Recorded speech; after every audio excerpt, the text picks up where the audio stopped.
Hi and welcome to this week's video. I'm Pamela from Content Clarity, a company that helps entrepreneurs make sense of their digital marketing so they can scale their businesses effortlessly online. Now, in this week's video, I am going to be talking to you about how to get confident appearing on camera. It is the number one reason why business owners decide to not do video. So with that said, how can we get more confident on video? First up, practice. The only way to eliminate fear in anything in life is to just get comfortable with it. And the only way to do that is through practice. Over time, that fear will get less and less and less. So how do you practice? Do you literally sit down, stare at a camera in an empty room and talk to yourself? Well, yeah, that is one thing. But another thing that you can do is, before you even sit down in front of a camera, is just get used to hearing your own voice. So talk to yourself. You might be coming back from the school run and maybe you are going to talk to yourself in the car about step by step how the school run went, how you pulled up and got the kids out the car, how you walked down to the school gate, you heard the bell. Talk through the process. Again, talk through the process when you're making dinner. If you're boiling pasta, talk about it. I'm just adding the spaghetti to the bowl. I'm just away to add the boiling water. Oh, there's the kettle. Oh, I'll just add that in. Talk through the process. Yes, you will feel like an absolute idiot, but you gotta do it. And if there's nobody else in the room, the only reason you feel awkward is because you're not used to it. So the only way to get used to it is through practice. And bear that in mind. A lot of people, when it comes to doing video for their business, they're doing it with nobody else in the room. Right now, nobody else in the room. Literally me, lights, and a camera. So just get used to it in the shower, anywhere. Next up, find a filming style that makes you feel more at ease. Is that standing up? Is it sitting down? Is it sitting behind a desk? Is it holding something in your hands? Or are you quite happy using your hands to express yourself? Whatever makes you feel more comfortable behind the camera, do it. That is a surefire way to make it that bit easier. Next up, create bullet points to refer to. Now, I have bullet points in front of me on my laptop, but again, you could put them on a sheet of paper behind the camera.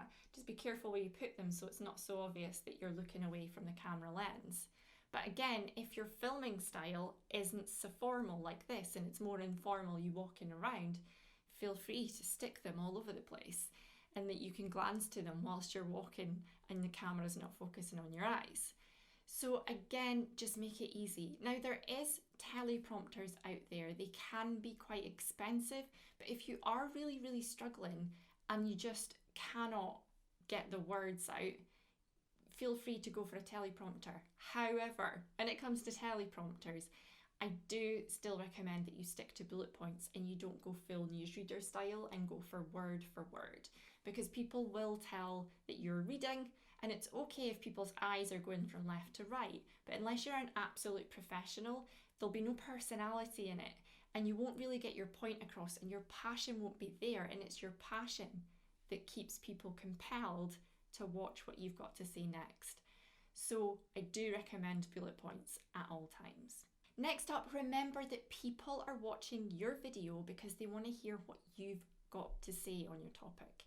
They're not watching it to find out about your hair or what lipstick you're wearing, unless you are, of course, a lifestyle vlogger.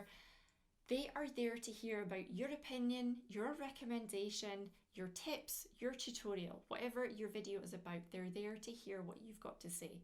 And I know for a fact that you feel so passionate about what you do, you could talk about it for hours on end. So the knowledge is already there.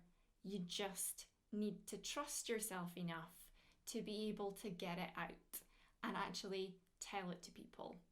And that's why I recommended before that you stick with bullet points and you don't go word for word, because you actually want to come to life when you're talking about your subject. You want to infill it with stories or examples. And if you're going word for word, you might skip a lot of that out. Next up is to definitely film in short bursts. So for this video, for example, I'm looking down at my notes. I have 1, 2, 3, 4, 5, 6, 7 points. I'm going to film those in 7 different clips. That way, I'm not saying the whole thing from start to finish, so that if I do say something wrong, I don't have to go all the way back to the start. I'm filming the intro, I'm filming point 1, I'm filming point 2, and I'm going to edit them together. That way that I know sitting here on point 5, I've got 4 points in the bag, I'm filming the 5th one, and I've got 2 more to do. And I simply just edit them together. Make it easy for yourself. Make sure you allow yourself plenty of time, especially at the beginning. You don't want to get frustrated if you accidentally miss something out or you say something wrong. Give yourself plenty of time. If you think that the video is going to be at the end 5 to 10 minutes, don't give yourself 5 to 10 minutes to film it. You're just going to overwhelm yourself and get frustrated. Give yourself a good hour. Be prepared. If you manage to nail it in 20 minutes, excellent. Whilst you're still sat there, be prepared enough that next week's video content is in front of you so that you can carry on and film next week's video. Be clever about it. Use your time intentionally. Again, don't get frustrated at yourself if you fluff your lines. I mean, for this video, have probably said, "Hi, welcome to this week's video. My name is Pamela," about 100 times. Honestly, I could make a bloopers video of how many times I've said it. But if you say something wrong and you have to go back to the start of the sentence or back to the start of the paragraph, don't get frustrated at yourself. It happens. Honestly, it happens.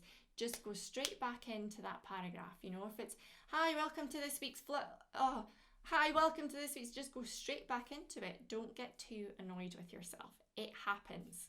Last up, don't try to over perfect things, especially at the start. If you fluff a word, it's fine, you're only human. It's what makes you watchable. Again, that reverts slightly back to your filming style and picking one that feels comfortable to you. You will find hundreds, if not thousands of people who are already filming videos about your topic on YouTube, and you'll see all the different styles. So for what I do, there's Casey Neistat. If you go and look at him, he's huge on YouTube. He is very much moving around. He's making his coffee, he's out on his skateboard, talking about marketing. Everybody has their own style. For me, I couldn't do that. I would feel way too in public filming. No way, I couldn't do that. But behind a desk, with a little bit of personality, I'm okay with that. So again, keep that filming style right for you. Make sure that you don't try to over perfect and just keep it simple. So there you go. Tips on how to get confident in front of the camera. Let me know in the comments what works for you. Let me know if any of these have helped, and I will be back again next week with another video. Thanks for watching. Bye.